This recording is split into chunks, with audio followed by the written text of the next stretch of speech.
নমস্কার বন্ধুরা, মিষ্টু রান্নাঘরে তোমাদের স্বাগত জানিয়ে শুরু করছি আমার আজকের রেসিপি। আমার আজকের রেসিপি হলো ডিম দিয়ে বেগুন ভর্তা। তোমরা বেগুন ভর্তা তো অনেকভাবে খেয়েছো, একবার এভাবে খেয়ে দেখো। এর জন্য আমি এখানে নিয়েছি একটা বেগুন, দুটো ডিম, দুটো পেঁয়াজ আর 6-7টে কাঁচা লঙ্কা। ঝালটা তোমরা তোমাদের প্রয়োজন মতন দিতে পারো। এখন বেগুনটাকে আমি পোড়া দেব। এর জন্য বেগুনটার গায়ে আমি অল্প পরিমাণ সর্ষের তেল মেখে নেব, তাহলে বেগুন পোড়াটা ভালো হয়।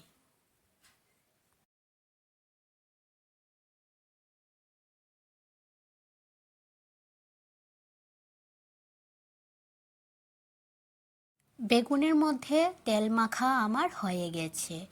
এখন আমি গ্যাসটা ধরিয়ে নেব। গ্যাসটা ধরানো হয়েছে।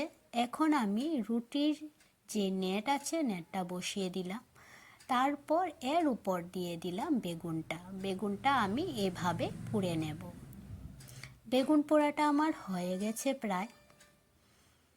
এখন আমি বেগুন পোড়াটাকে নামিয়ে নেব।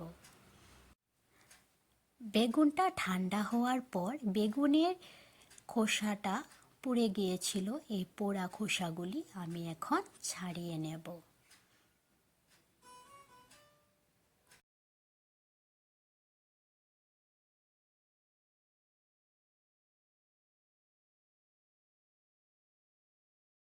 বেগুনের পুড়ে যাওয়া খোসাটা আমার ছাড়ানো হয়ে গেছে।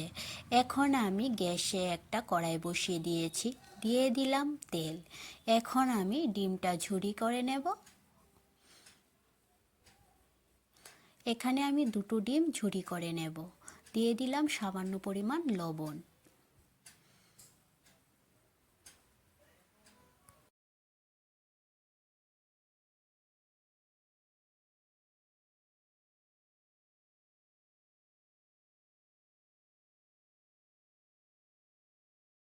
ডিমের ঝুরি ভাজা আমার করা হয়ে গেছে। এখন আমি প্লেটে নামিয়ে নেব।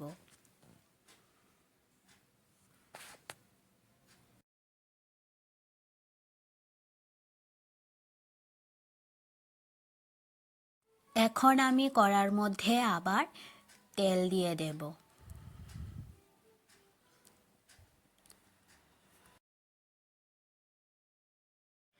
কড়ার তেল গরম হয়ে গেছে। এখন আমি ফোড়নে দিয়ে দেব 3টে শুকনো লঙ্কা।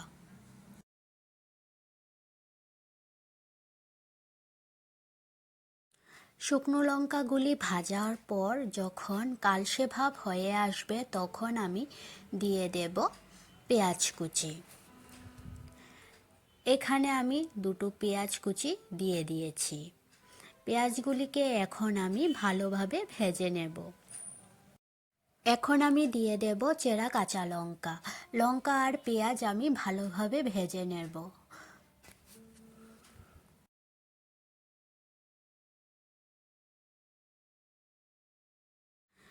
পেঁয়াজ আর লঙ্কা ভাজা হয়ে গেছে। এখন আমি দিয়ে দেব বেগুন পোড়া।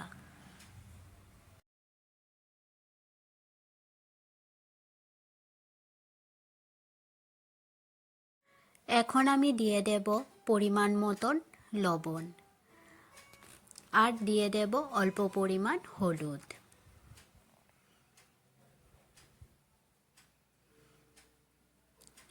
লবণ হলুদ দেওয়ার পর আমি বেগুন পোড়াটাকে ভালোভাবে নাড়ব।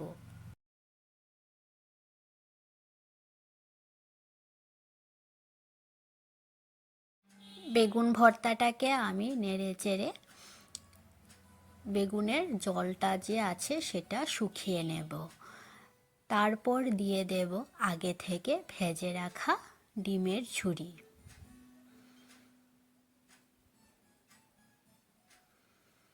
ডিমের ঝুড়িগুলি আমি দিয়ে দিয়েছি। ডিমের ঝুড়িগুলি দেওয়ার পর আরও কিছুক্ষণ নেড়ে নেব।